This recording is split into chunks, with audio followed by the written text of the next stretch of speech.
नमस्कार अमरावती. राजकारणात कधी कोण कुणासोबत हा प्रश्न तुम्हालाही पडलाय का? कारण अमरावती जिल्ह्यातील अचलपूरमधून एक अशी बातमी समोर आली आहे जिने सगळ्यांच्या भुवया उंचावल्या आहेत. कल्पना करा, राष्ट्रीय पातळीवर एकमेकांचे कट्टर विरोधक मानले जाणारे भाजप आणि MIM आणि तेच पक्ष आता एकत्र आले आहेत.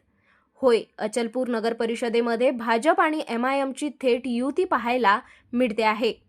समितीच्या सभापती पदासाठी दोन्ही पक्षांनी एकमेकांना पाठिंबा दिला. याचा परिणाम काय झाला? MIMच्या नगरसेवकाला मिळालं शिक्षण व क्रीडा समितीचं सभापतीपद. पण ही युती इथेच थांबत नाही.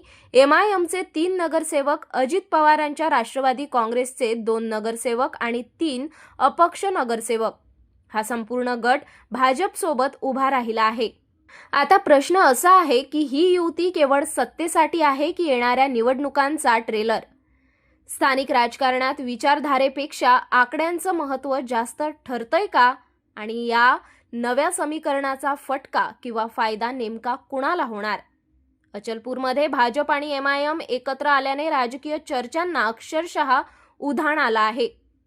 काहींसाठी हा राजकारणातील चमत्कार आहे, तर काहींसाठी सोयीस्कर समझोता.